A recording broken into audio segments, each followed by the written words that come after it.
Bonjour tout le monde. On se retrouve pour ce stream consacré du coup à Star Wars. Boum, l'héritier de l'Empire. Du coup, on va parler de l'héritier de l'Empire. Voilà, donc moi en plus j'ai une vieille édition France Loisirs avec écrit La Guerre des Étoiles et pas Star Wars, l'héritier de l'Empire. Bon, qui malheureusement, édition qui part en morceaux. Faudrait que j'en rachète une autre. Mais je suis attaché à ça là, parce que je crois que c'est mon premier bouquin Star Wars que j'ai acheté déjà. Et c'est aussi le premier que j'ai lu. Quand j'étais petiot, j'avais commencé à lire ça. J'avais jamais lu les suites par contre. Donc je voulais en parler. Mais aussi parce que c'est sans doute le bouquin fondateur de l'univers Star Wars. Pour faire simple, dans l'univers Legends, c'est l'épisode 7. Voilà. C'est la suite, la grande aventure qui fait la suite, c'est la nouvelle trilogie qui fait la suite de l'épisode 6. C'est l'épisode 7. C'est comme ça tout l'univers étendu de cette période, de la période post-film, va se baser sur l'héritier de l'Empire. Alors, donc c'est écrit par Timothy Zahn. 5 années ont passé depuis la mort de l'empereur. La Nouvelle République prospère lentement mais sûrement et contrôle aujourd'hui la majorité des secteurs de la galaxie. Pourtant, l'Empire est sur le point de lancer une grande offensive, qui pourrait bien mettre à genoux le gouvernement en place, car cette fois, tous les impériaux se sont rangés sous une seule bannière, celle du dernier grand amiral encore en vie, le plus méconnu mais aussi et surtout le plus dangereux de tous. Ignorant tout de la nouvelle guerre qui va éclater, Luke Skywalker se sent plus seul que jamais, il est le dernier des Jedi. C'est alors que retentit soudain une voix d'outre-tombe, autant pour lui redonner confiance que pour lui en mettre en garde le côté obscur et aux aguets. Donc, il y a plein d'histoires qui vont se lancer, qui vont mettre la trilogie à se conclure, par contre, parce que ça fait partie de la série La Croisade Noire du Jedi Fou, qui contient 3 bouquins. Donc, L'Héritier de l'Empire, La Bataille des Jedi et L'Ultime Commandement. Alors, cet amiral Thrawn qui revient et qui va relancer l'Empire, qui à la fois s'allie avec un Jedi fou qui s'appelle Jorus Sibot, qui va du coup attirer Luke à s'intéresser à cette histoire. Et en parallèle, on croise aussi Talon Card, qui est un pirate qui est globalement l'héritier de Jabba le Hutt, qui se retrouve mêlé à cette histoire avec des histoires de Han Solo et tout ça. Mais à son service, il y a Marajad, qui est une assassin de l'empereur qui est rentrée au service de Card. Et Marajad qui a comme objectif de buter Luke. C'est son seul et unique objectif. C'est superbe, c'est vraiment un super bouquin. Timothy Zahn est sans doute une des personnes qui a le plus magnifiquement écrit dans l'univers de Star Wars. J'ai lu pas mal de trucs de lui, j'ai lu 4 de ses bouquins qu'il a fait sur Star Wars, mais il en a fait vraiment beaucoup. Et il continue à en faire parce qu'il écrit toujours dans le nouvel univers. Ils l'ont rappelé pour ramener Throne en fait. Dans l'univers officiel, il a écrit 6 bouquins, dont 2 trilogies consacrées à Throne. Et dans l'univers Legends, vraiment beaucoup de choses. Quelques nouvelles aussi, donc pas toujours des trucs qui ont été traduits, mais notamment La Croisade Noire du Jedi Fou, puis La Main de Throne, et quelques bouquins par-ci par-là qui ont l'air sympas, notamment Vol vers l'infini.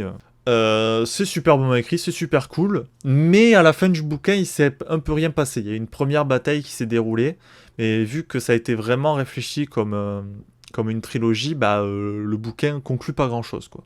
Je vais pas m'étaler plus parce que c'est un livre, si vous voulez trouver des infos, des résumés, qui est très connu, c'est sans doute un des livres les plus connus de l'univers étendu et les plus importants. La trilogie a aussi été, et du coup ce bouquin a été adapté en BD, que j'ai personnellement pas lu, qui apparemment sont pas ouf, mais qui ont des visuels plutôt sympas, moi je trouve. J'ai lu les BD du dernier tome, mais j'ai pas lu celle de l'héritier de l'Empire. C'est le même dessinateur. Hein. Et Tron va vraiment marquer la période de la Nouvelle République. Mais voilà, c'est très bien écrit, c'est très prenant, l'histoire se suit vraiment cool. On retrouve vraiment nos personnages. Je trouve que c'est vraiment fidèle à ce que sont les personnages de la trilogie, quels qu'ils soient. Luke, Leia, Ian, mais aussi Lando, C3PO. Voilà, je trouve que c'est une bonne suite qui arrive à inventer quand même son histoire tout en restant proche des films parce que c'était aussi la volonté de Lucas. C'est quelque chose de très cool et de très Star Wars. Vous serez pas perdu en fait en lisant ça. Il y a des bouquins plus tard qui seront un peu plus complexes, mais avec ça vous serez pas perdu. Ça reste très proche des films, mais rappelez-vous que c'est plus canon, juste voilà.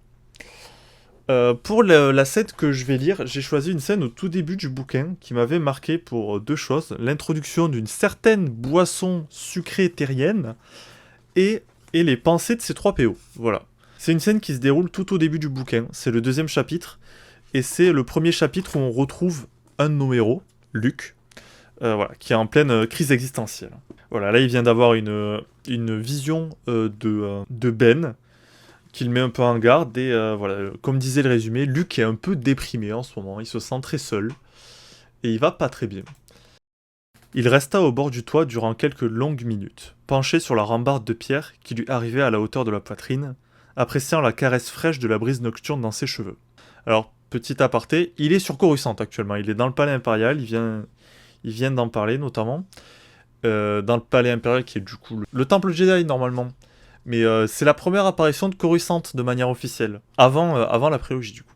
Même au cœur de la nuit, la cité impériale grouillait d'activité, et les fils de lumière des véhicules et des rues dessinaient une sorte de tableau mouvant. Je fais encore un aparté, désolé, mais c'est marrant comment c'est tellement Coruscant alors qu'on n'a toujours eu aucune image de la ville. Les nuages bas reflétaient les feux de la ville et des airspeeders en un vaste plafond sculpté dont les formes floues se perdaient aux 4 horizons, apparemment infini comme la cité. Loin vers le sud, Luc devinait les monts Manarai, dont les pics enneigés étaient esquissés par les reflets de lumière. C'est alors qu'à 20 mètres derrière lui, la porte du palais s'ouvrit doucement. Automatiquement, il porta la main à son sabre laser, mais son geste se figea dans la même seconde.